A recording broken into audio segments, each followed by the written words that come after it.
Welcome to Greenville Media, broadcast live from Tommy's Plumbing Studio. Give Tommy a call for all your plumbing needs, 423-620-7522. Tonight we have Food Bytes with Jan Charles. How you doing tonight, Jan? I'm not too bad, Jack. How are you doing? I'm doing great, and we took last week off for the soccer tournament, and how did they do? Well, that was where it ended, but they played a great game, and I was really proud of those girls. They did an awesome job. And I got to tell you, I watched my daughter, and she goes hard at it, and that just tickles me to death, because I am not quite an athlete, and to see that I've produced one just cracks me up. Well, we both run our own businesses, but like I said last week, there's time for business and there's time for family. Well, that's true, and I got to say, like I was telling you before it started, we really didn't expect them to have that game. They'd gotten into the tournament, and they won that game, and we were just tickled to death. And so I appreciate you being understanding and letting me go watch my kid. Well, and that brings up a good topic that we might want to discuss one of these weeks is athletes and the food they consume. Is it different than well, you know what I mean? Yes, I do know, and actually, there's like so much. Yes and no. If you're talking about what most of us, we're going to be feeding a high school or college athlete, and for the most part, there's some very simple rules to follow. These kids need lots of lean protein. They need tons of fruits and vegetables. They need lots of whole grains. They need to feed their growing bodies at the same time that they need a little extra fuel, for the fires. And so, what you have to be very careful with if you're feeding a kid that's an athlete is that they do have the calories they need, but they also have the nutrients that their growing bodies need. Because in high school, of course, kids are still growing and they're still developing. Now, if you're talking about, an Olympic or professional athlete, that's an entirely different thing. They have nutritionists and dietitians who work out, every molecule that goes into their mouth. And, I got a little one on the lamb. Hang on a second. Yeah, that's one thing we need to get is you and the sports time show and get together and discuss like the colleges and the professionals, how they do they keep their teams on a strict diet? I think that depends on the team. Now, I'll be happy to do the show, but please don't ask me to be intelligent at all when it comes to sports. Well, yeah, I'm with you. I think it comes down to the individual team. The Olympians, if you do some research into what goes into the diet and the research that is around how to feed an Olympic athlete, it's astounding what they do. I know that there are some athletes who consume between 5,000 to 7,500 calories a day because that's what their bodies demand. And I know that if you're in one sport, you need a different concentration of nutrients than if you're in a different sport. But for the most part, you're talking about providing everything that these young bodies need, plus meeting the demands of the extra physical activity. And one of the things that you really have to be careful with when you're talking about an athlete, for example, my daughter, yes, she plays hard. She exercises, regularly. She gets a good workout. On the other hand, exercising regularly is something that everybody needs to do. So you really have to be careful not to use that as an excuse to consume lots of extra, be it extra calories or extra soft drinks or, none of the, I had a really hard workout, so now I can eat the box of Oreos, which I would love to eat the box of Oreos because Oreos are delicious. But, if you're doing this regular exercise routine, that's part of what you need to be doing anyway. And you need to kind of keep that in the back of your mind. Are you burning exceptional number of calories, or are you burning, what would be considered part of a reasonable, consistent exercise program? Does that make sense? Yeah. You know what I mean? And that brings up a question: is I know there's a difference between natural sugar and the sugar we consume today. Right. And it may sound like a stupid question, but is there ever a good time, like maybe before the start of a game or something, for athletes or somebody to eat some sweets to help get their energy level up? I don't know. No, that's not why you're eating sweets. You eat a sweet. You eat something that would be considered a treat, because it is a treat and because it's an occasional thing. If you are looking at, I don't know if you've ever heard the term carbo loading.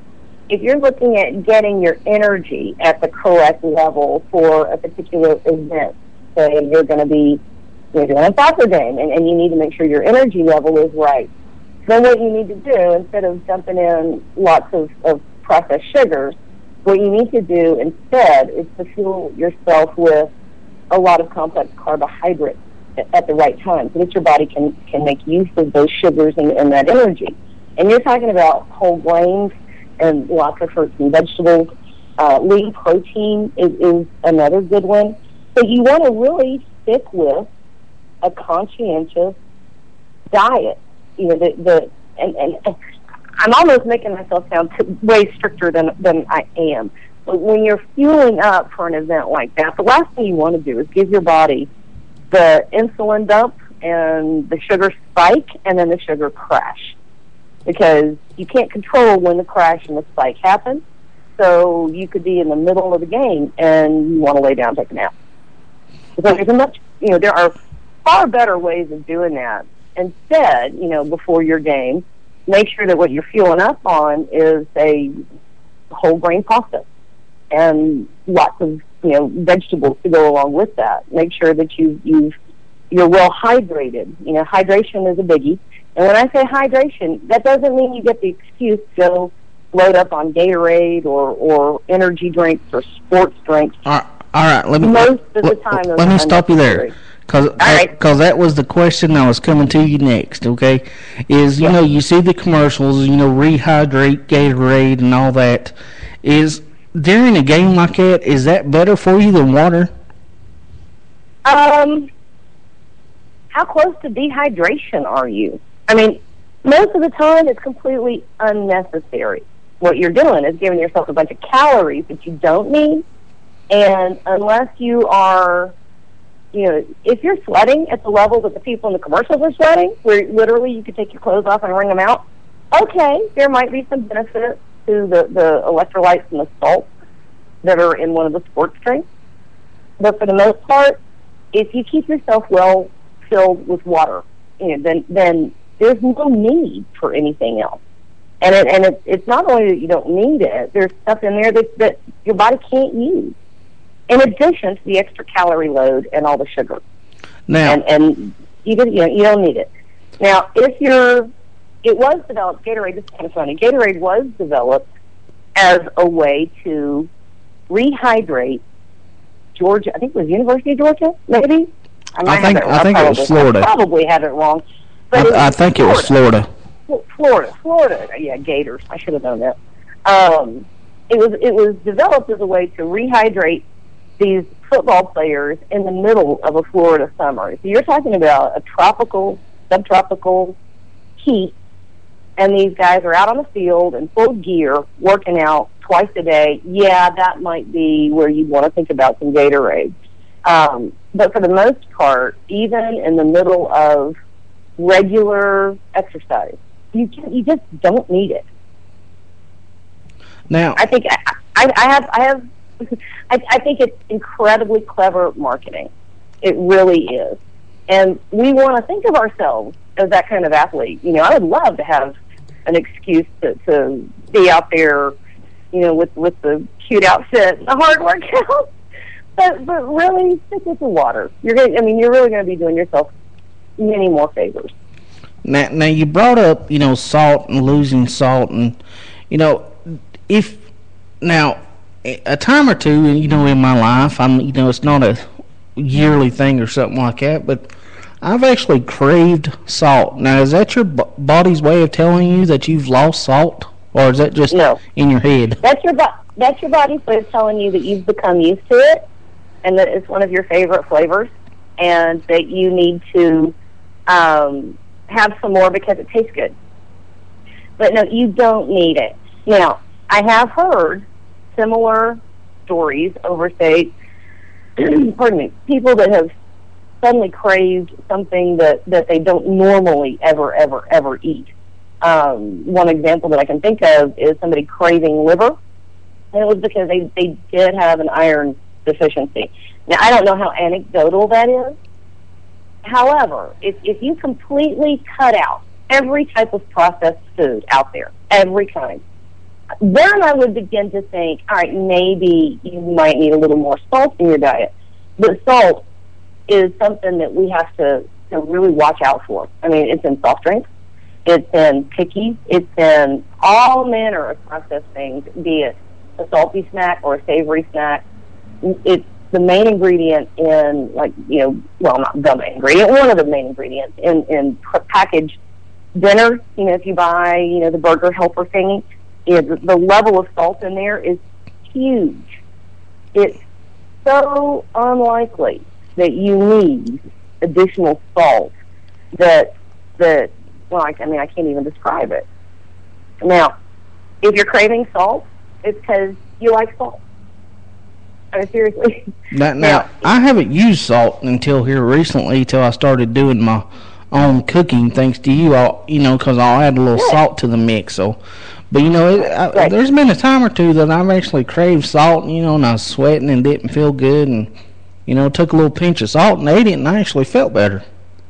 Well, and I don't know. Like I said, I'm not a dietitian. I do know that and it could be a temporary thing, and that's one of those things that is extremely unlikely. I mean, for us in 2013 America, for us to be salt deficient, is incredibly rare. I mean, you don't have that. And it still could have been in my head. I could actually thought, I'm eating this now, I feel better. Yeah, I'm going to vote for that. But I mean, if you think about it, even if you eat red meat, there is salt that naturally occurs in red meat. It's a much better thing to use, say, just plain table salt, not iodized, but plain table salt or kosher salt, and season your own food as you're cooking, than to accept the far greater amounts that come in processed food. Hey, I did find a good use for my iodized salt the last 2 days. Oh, you did? Yeah. On the sidewalk? Yeah, on all my steps. Yeah. Well, I tell you, I was really worried for a little bit because, it started coming down, and I was ready yesterday afternoon, but today I had to head up to Kingsport, and I didn't have to leave until mid-afternoon to get up there, but I was seriously worried until the freezing temperature, I don't know, cracked about, noon, maybe 10 o'clock this morning? Mm-hmm. I was wondering if I was going to be able to hit the road. Yeah, we canceled the show last night because, it started getting bad about 4 o'clock, and I was like, I don't want to drive up to the Hyperion, and I don't want nobody else, coming to the show and getting hurt on my account, so we just canceled the show last night, and, it's better safe than sorry. Well, I agree, and I had a couple teenagers that I took captive, and I just said, nope, you're stuck. I'm sorry, you're not going anywhere. And by the time their parents got off work, it was, I can sit, we were sitting in the kitchen here at the house, and I was watching Main Street, and I watched the traffic slow from 30 to 20, and then to 10, and then barely moving. And I was watching, just everything was backing up, and people were sliding all over the place. And I just let them know. I said, you're not going anywhere. Just call your parents and tell them that if they get off work, they need to get home safely and not worry about coming over here. So messing with the snow is something I don't do. Yeah, that's a good topic we can bring up after this commercial. In times of need, I guess I would say, when power outages and stuff like that, how can, if people's not prepared, what can we cook to, be a healthy meal or an easy meal, but still good. But we'll be back right after this. Alrighty. Realty Executives East Tennessee, Reggie Jones. Give him a call for all your house hunting needs. 423-639-3465. Check out their website at greenville-homes.com. if you're looking to buy, sell, or trade, they may trade a house. Give them a call today, and they'll take care of you. Check them out on Facebook. All right, Jane. All right. And I remember when I was little, people would have and we even had them in my house, the kerosene heaters with the grate on them so you wouldn't touch them. Yeah, I remember those. I swear, in the 8th grade, that whole year I kept a headache. Well, and it could be. But it could be. But I remember, one of my friends is they would cook a big pot of stew or beans on that kerosene heater. Yes. And it's if you think about it, all you really need. I will say, I probably would not know how to function without my Dutch oven. And I've got cast iron Dutch ovens. I've got 3 or 4 of them.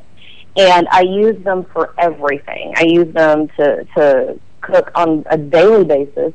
And I even use them instead of my slow cooker. I'll put the oven, I'll get the oven as slow as I can get it and throw stuff in there, and that's a slow cooker. But a Dutch oven, they're in the hole what you can't do with it. And all you need, if you've got a good one, is a heat source. And then you're good. You can do all kinds of stuff with that. So what I would do is, of course, we're in East Tennessee. You got to have beans in your pantry. I mean, that's almost like a law. But what I would do, or what I do in that situation, if you've got a heat source, right, and you've got the makings of something that you can throw in your stew pot, then you're good. You're set.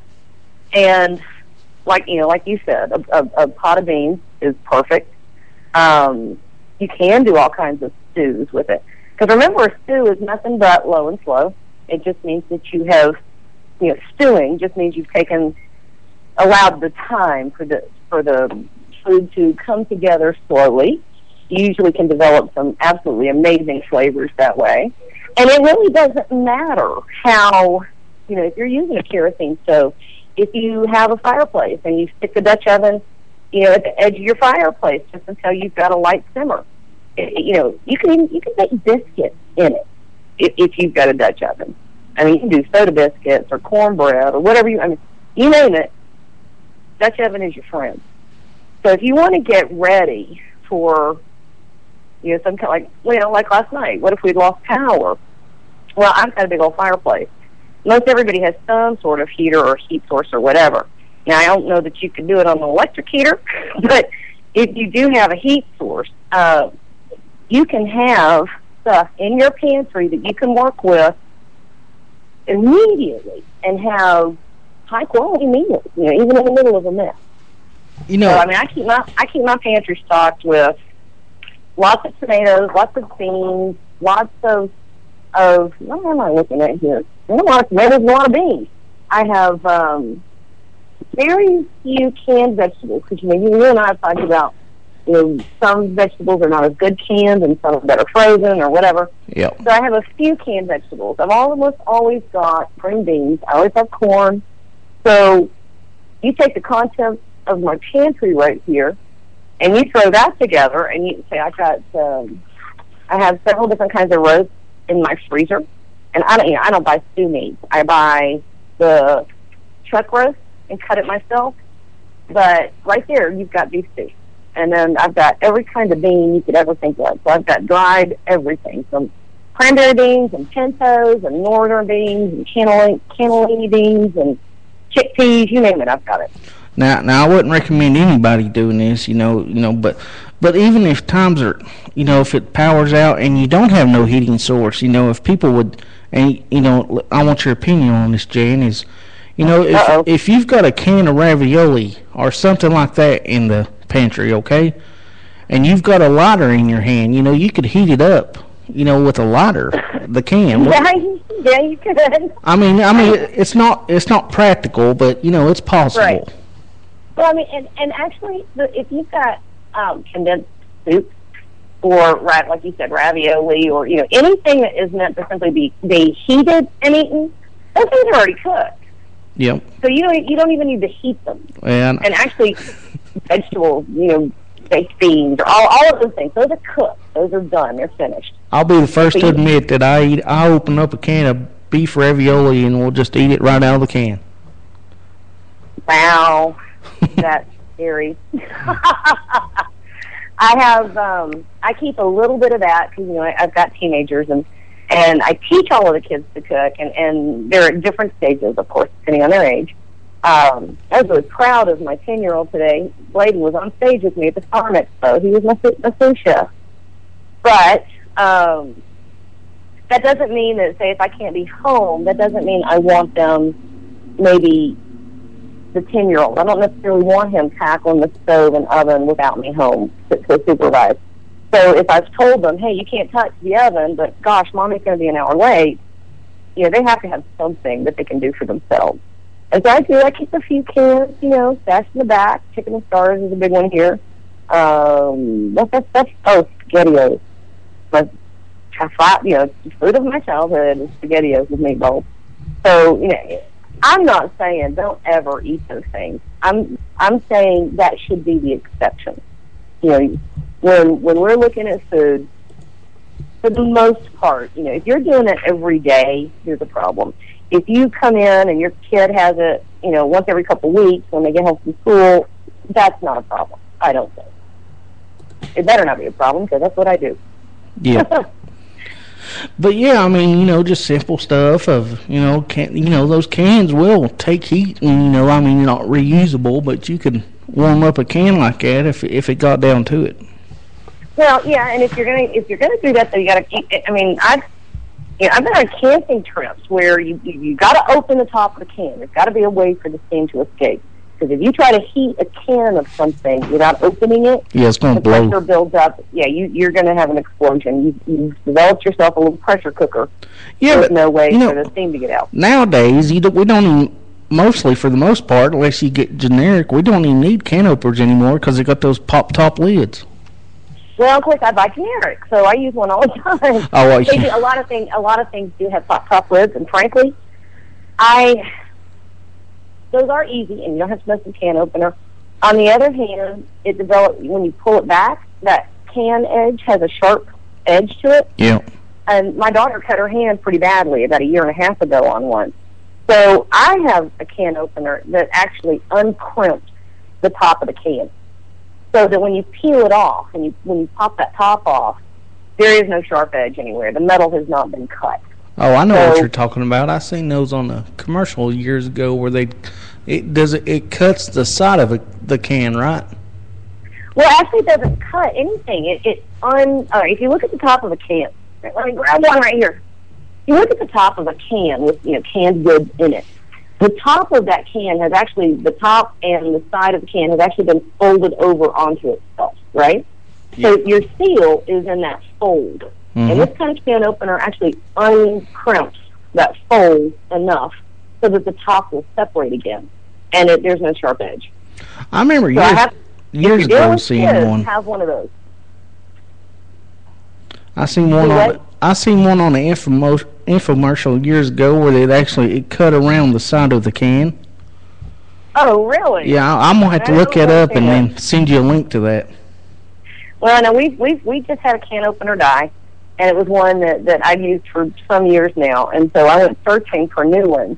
And I did end up buying, because I've got arthritis and I'm a big baby, I did end up buying an electric can opener, which frankly, it was not a very good one. It wasn't a very expensive one, and it's hard to deal with. I was going to say the same thing. We've always had a hand can opener, and, my hands from all these typing and messing with computers over the years, carpal tunnel. We went and got an electric can opener. Well, and there's some really good ones on the market. This was just a little cheapy one I picked up. Frankly, this is why I bought it, because my hands, I do have to baby my hands quite a bit. And I'm like you, I work with my hands constantly. I have to really watch out for that. So when I went to go buy a new can opener, my intention was to buy just a simple hand can opener. And I did get one, but I also bought this electric one because it was the same price as the good hand can opener. So I think if I had spent more money, I would have, that's one of those things where you're going to get what you pay for, and I did not pay for it. However, I did buy a really, really good can opener. and they're super easy to use. Even the kids can use them. So that's one of those things that I would say, it's a silly difference, a can opener is a can opener. But if you have children and you have them in the kitchen with you, which if you do have kids, they need to be in the kitchen with you, then that's one of those very simple safety things that is easy to deal with. I was talking on stage tonight about teaching children to use knives correctly and how to do that, and what an important thing it is to teach your children to handle tools the right way. And my 10-year-old still has a tendency to whip out a knife and want to pretend to play swords with it. So you have to use your head with it. However, if you give him a knife and an onion, he knows how to do it and how to do it correctly and handle it and keep his hands in the right position and keep the produce in the right position so that he minimizes the risk of any problem. And in that case, when I'm teaching the kiddos how to use these things, I emphasize safety over technique. I show them the right technique, but I also show them how to hold your hands and how to hold the tool and how to do these things. So there's my little soapbox on teaching kids on the knife. Yeah, that's one thing that after this commercial break is I want to discuss with you, because I want your opinion on, is going back to the survival thing, is keeping food, not much food, and not hoarding it, or the burger wrapper on the carpet. Right. But Yep. keeping food in your car in case you get stuck on the road or something. And I want to get your opinion on that. All righty. But don't forget our new sponsors, folks. Lynn Pitt Construction. They are awesome. I met them last week. They're more than happy to help you with anything, and they will sit down, take the time, and talk to you. Give them a call today at 423-823-1960. Check out their website at pitcrew.com. That's PITTCREW.com. And give them a call. They will sit down. 35 years of experience. Give them a call today. All right, Jan. Yep. I always think it's a good idea to keep, some water and some blankets and a flashlight and like a couple non-perishable food items in the car. Right. Now, and there's a big difference between emergency food. If you're in the car and you're stuck, you're probably talking about, I don't know, what would be worst case scenario? 12 hours, say overnight? So like if, say you went off the road last night and you're in a ditch and nobody sees you until daylight, right? So you do need water, and there's a big difference between what you want in that situation and the items that you want to keep in your pantry if the power goes out for 5 days. So in that case, I would honestly say you're looking at whatever is going to have long-term storage. So saltine crackers are awesome. They're going to make you thirsty, and they really only stay good for about 6 months because even those sealed packages, let in enough air. So I would go. What about canned food? And if you put it in your trunk of the car, is it going to freeze, and is it going to be good if it freezes? Well, yes. I mean, you're talking about something that is out in the temperature, right? So you've got anything in the trunk of your car is going to be subject to the same conditions that are anywhere else. So I would, canned goods are okay. We do not have the same kinds of extremes in temperatures that they have in other parts of the country. I was looking at the weather forecast, and coming up this next week, we've got I think they're calling for a low of 14 degrees overnight. I think it's Tuesday night, or Wednesday night, it's supposed to get down to 9. Right. So, we have, that's for us, though. That is an event. That's an outside of the norm. What you want to do, if you're preparing for that kind of situation, you want to look for something that's going to have some serious storage. So yes, you can put canned goods in the trunk of your car. And if you are going to rotate those things, say you're going to remember to swap it out every 3 months, I wouldn't worry about it too much. However, if you're like me, where you're going to pack an emergency box and put it in the trunk of your car and then forget you ever did it, then I would tend to stick with things that are more able to withstand temperature ranges. So I'd stay away from the canned goods, and I would look for more boxed or packaged items. Anything that is dry or has been dehydrated. What about when you have? What about a jar of peanut butter? Well, peanut butter is pretty adaptable. One of the, not the worst things that's going to happen with peanut butter is it's either going to get real stiff if it's cold, or it's going to be kind of runny if it's hot. Now, if it is subjected to quite a few temperature changes before you end up actually using it, there is going to be a sacrifice in nutritional value, and there's going to be a sacrifice in taste and quality. However, if you're talking about an emergency situation, I wouldn't consider those things to be big issues. I'd stick a jar of peanut butter out there. And if you have one of those fancy vacuum sealers, then I would put, other kinds of crackers, not bread, of course, but I would stick with anything that maybe has been dehydrated. So look at dried fruit. Look at beef jerky. There's an excuse to eat all the beef jerky you can handle. Stick it in the trunk of your car and claim it for an emergency. Yeah, and what about the not the cans of tuna, but those packs of tuna in the foil? Yeah, I would say those are probably okay. But remember, tuna inherently is more perishable than other types of food. Just any kind of seafood is, especially because it's a very high fat fish. Now, we love tuna here. It's one of my go-tos. And I like the tuna that's in the foil. I often stay away from it because it's more expensive than if you purchase it in the cans. And when I'm cooking volume, so I don't necessarily need the smaller packaging to preserve it. So if you do use tuna, yes, that will work. But remember that once you move, say, give yourself from 1st of May to, the 1st of October, and then set yourself a reminder somehow to swap out your emergency stash. I'm sorry. My dog just lost his mind. So if you remember to swap yourself out every, few months, then you're fine. Otherwise, you're looking at, I would honestly stash my emergency supplies. Mine would be hardtack because I would never remember to use it again. Yeah, if you've got a better brain than I have, big difference. Yeah, it's just those things that I think we don't, and I hadn't even thought about it until last night, is, keeping an emergency supply in the car, a blanket and flashlight and some food, and, we're not looking to eat like kings, we're just looking to survive, Right, and again, you have to consider, and going beyond that, do you do a lot of driving where you're going to be on country roads where there may be very little traffic for a while, especially in a big storm? Or is your driving, I saw on my way to Kingsport and back today, we saw quite a few cars where somebody had tried to go off an exit ramp and had not made it and ended up, off the side of the road.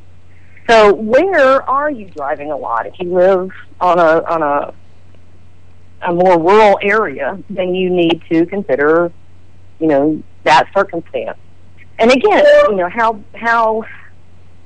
what kills me a lot about emergency preparedness stuff is how people will develop a list and say, here's what you need to have, but they don't consider the individual circumstances.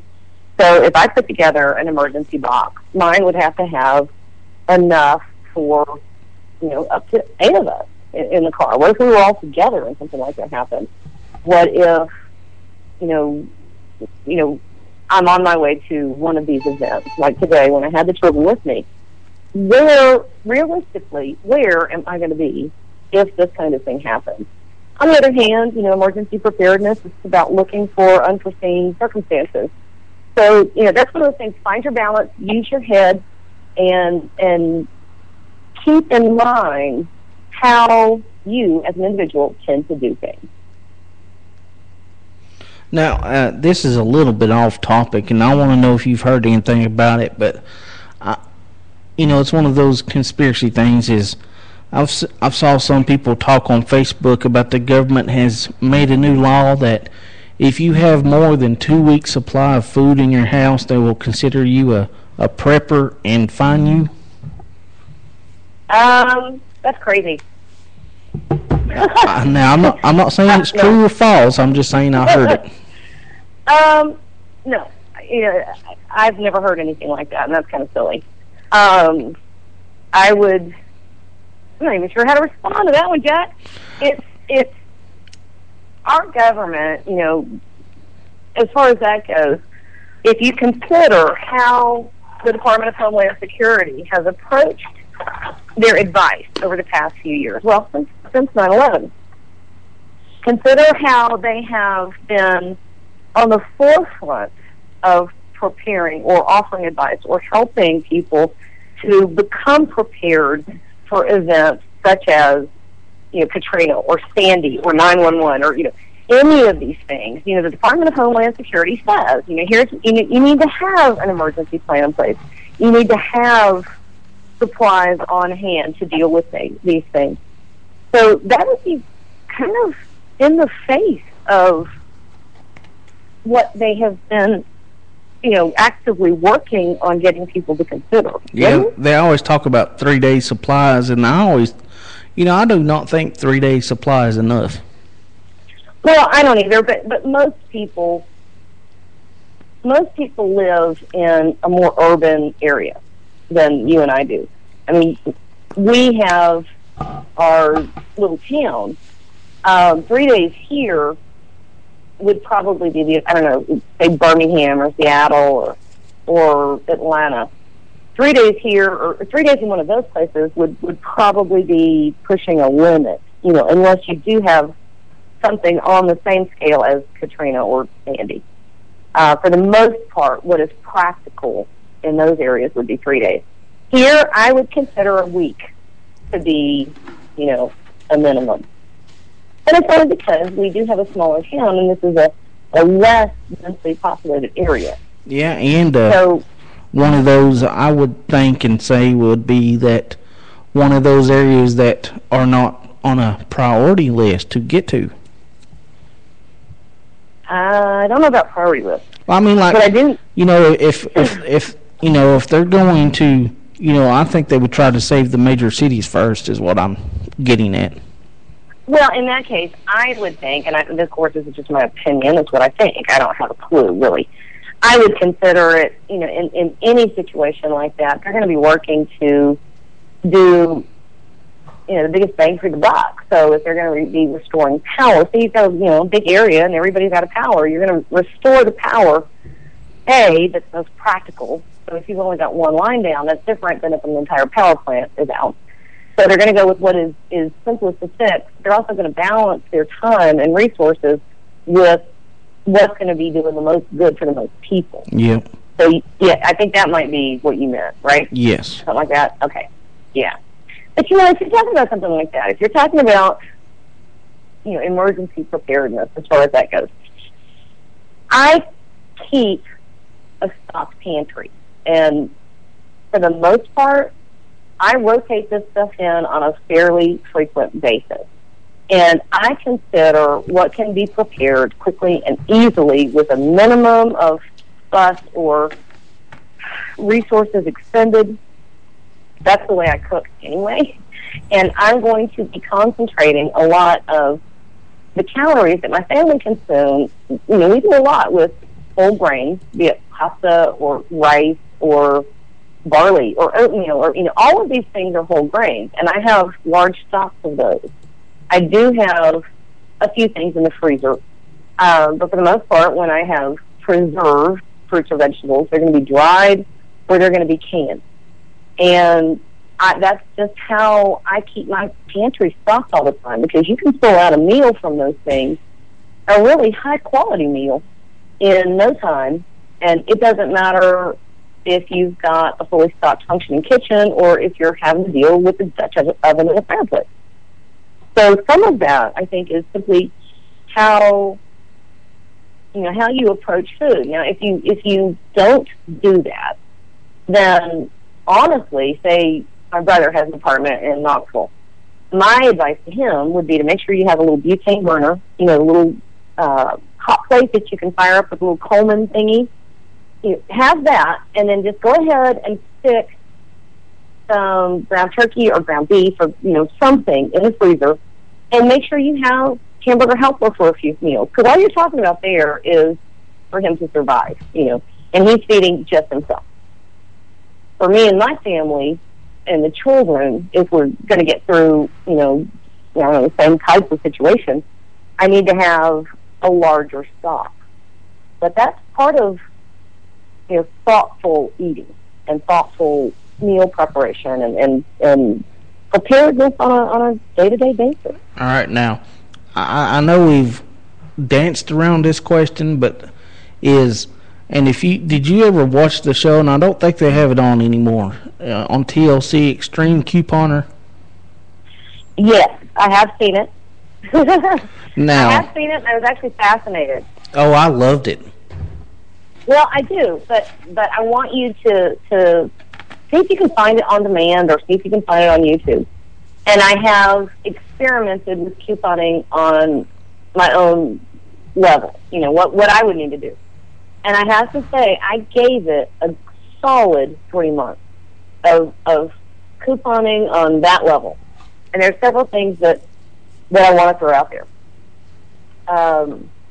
If I were grocery shopping in a city that had double coupons, I might rethink a lot of this, but I'm not. And driving from store to store with what gas costs, I don't think is a very economical way to do things.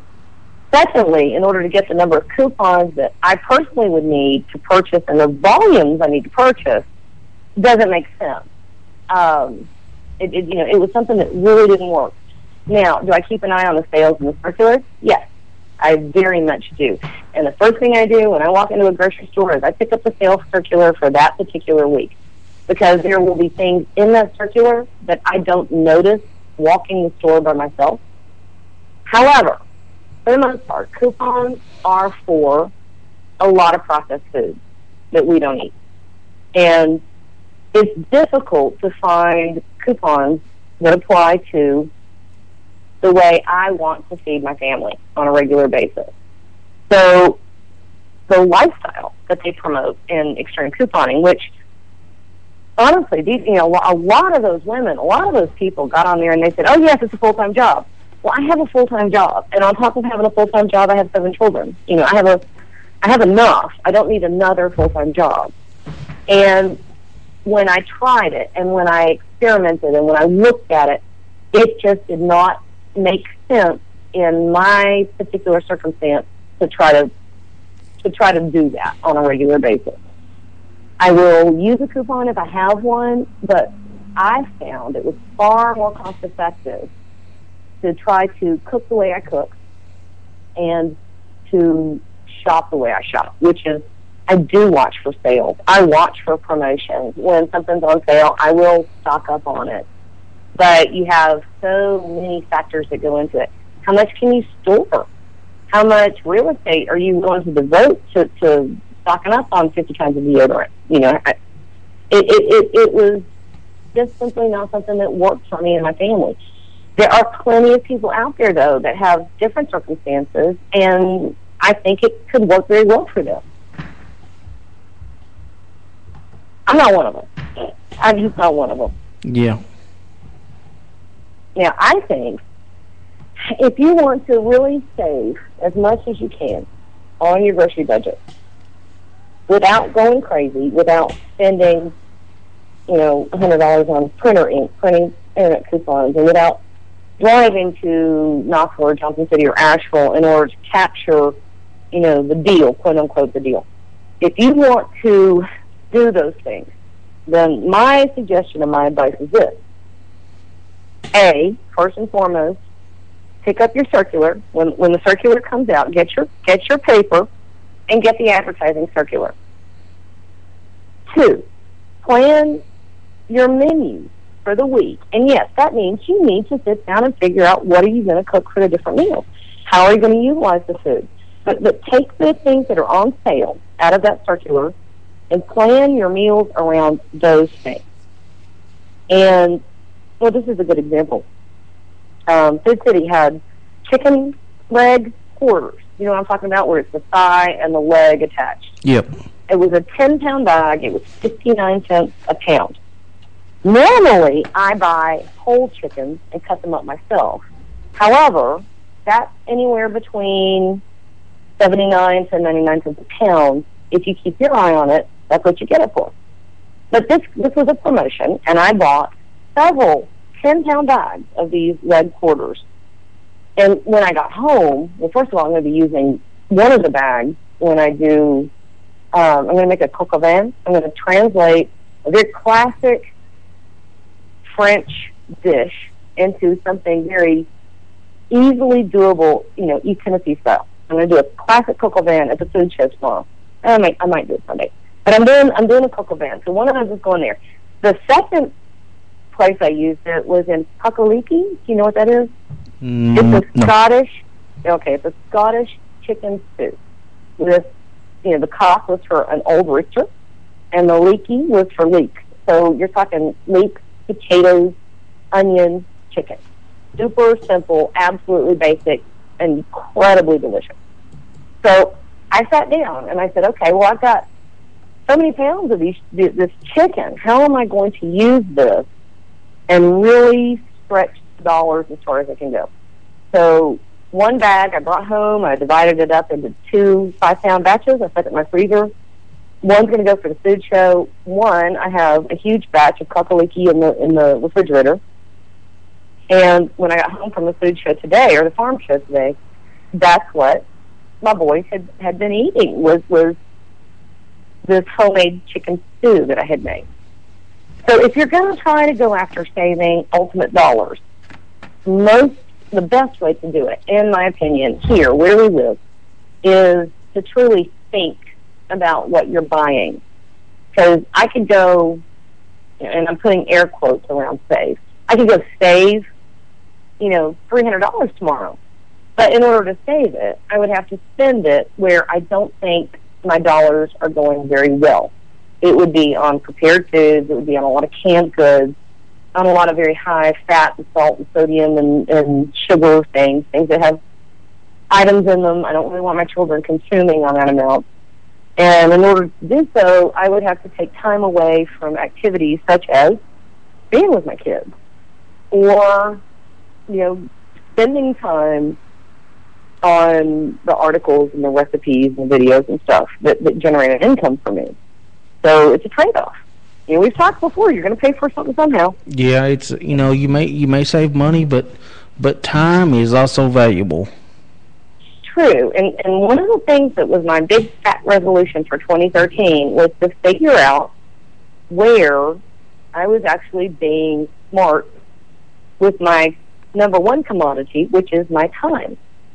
And I have decided that I wasn't being great with it. My time is, because you and I do own our businesses, and my time means I am doing the things I'm really good at. I'm good at cooking.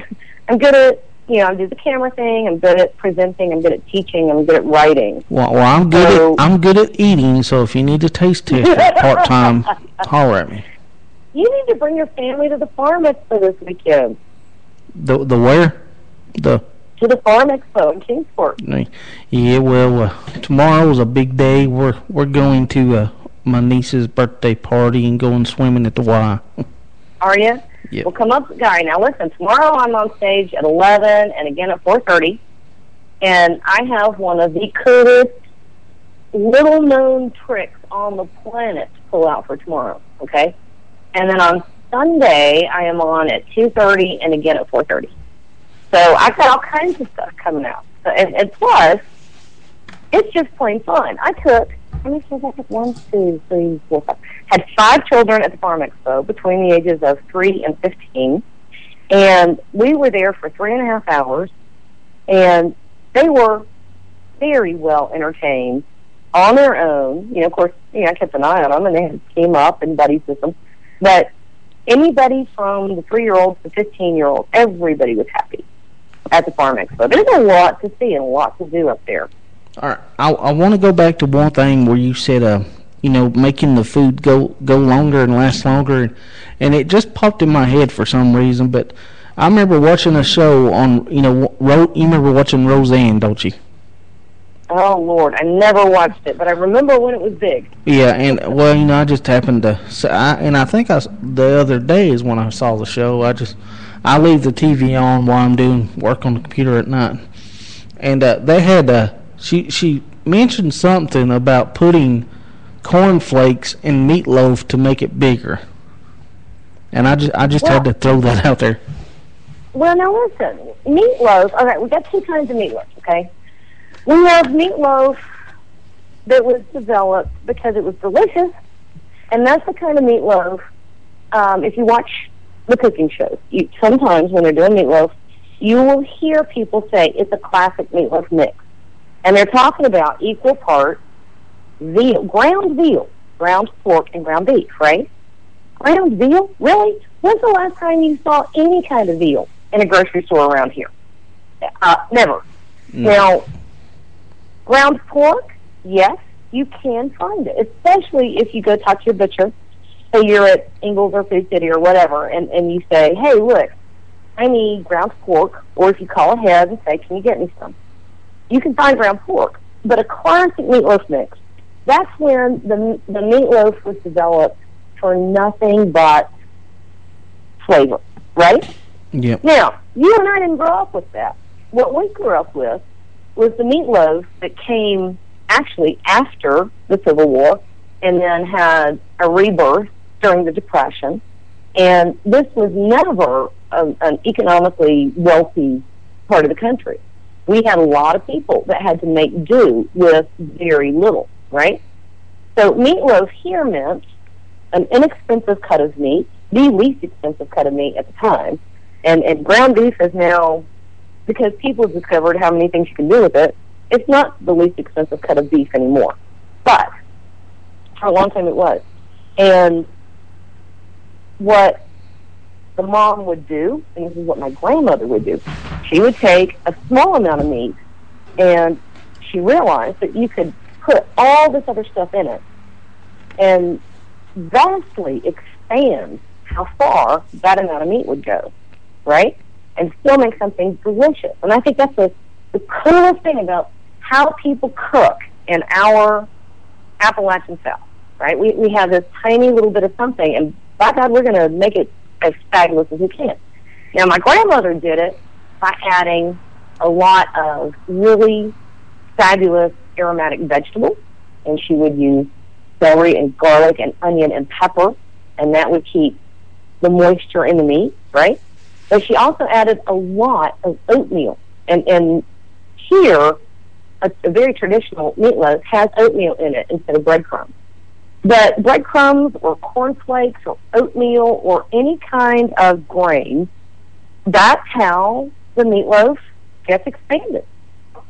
And the cool thing about it is, the really fabulous thing is that it ends up serving a couple of different purposes. But stretching your dollar or stretching your dish is a time-honored tradition in the Appalachian South. So yeah, cornflakes would do that. I happen to like oatmeal. The cornflakes do it, and so do breadcrumbs, and you can use cracker crumbs, and I know further south a lot of people use saltine crackers to do the same type of thing. But it's the same way that meatballs are made. Meatballs are delicious by themselves, and you can use, ground pork or ground veal or very expensive ingredients, but a truly phenomenal, delicious little meatball can be done with just simple ground beef and a grain of some sort. It also helps make it tender. It also helps keep it moist. There's all kinds of good stuff. Now, Jan, if you want to let everybody know about yourself and what you're going to be up to the next week or two. All right. Well, I'm going to be on stage at the Farm Expo in Kingsport. It's the Kingsport Times Farm Expo. And if you haven't ever been, go. It's fun. They've got a petting zoo. And Joey discovered the turkey. And you can hear the turkey all over the place. The turkey was actually, while I was doing my little presentation tonight, and I did Oh man, I did one of my favorite dishes. I did little crispy pork cutlets with a pasta puttanesca, and it sounds very fancy, but you're talking about one of the least expensive dishes I do. It is so incredibly flavorful. And all the time when I was cooking, there goes that turkey. So Jody was very happy with the turkey and the petting zoo, and there was a big waiting pool full of dried corn, and he played in it like a sandbox. But then my big kids had other stuff that they were looking at. My 10-year-old bought himself a pocket knife. He was thrilled with that. So I'll be on stage at the Farm Expo tomorrow. I'm going to be there at 11, and I'll be there again at 4:30. And then on Sunday, I will be there at 2:30 and at 3. And then I will be on air this week, of course, as usual, on Wednesday and Thursday in Knoxville on WVLT, which is Channel 8, which hopefully you have satellite, because we don't get it on our cable in Green County.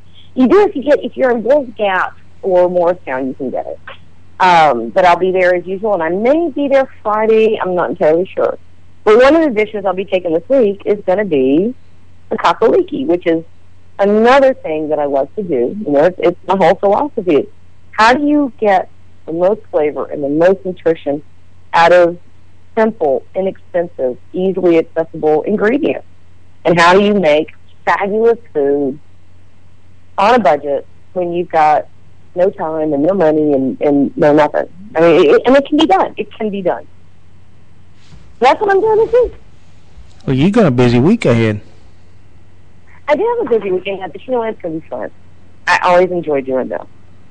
I was talking to somebody tonight. Pardon me. I was talking to somebody tonight about how blessed I am that I get to spend my time, A, with my kids, and B, that the job I've kind of created has been built around me spending time with my kids. And that job has been something that I truly adore. I love food. I love flavor. I love cooking. I love everything that goes into it.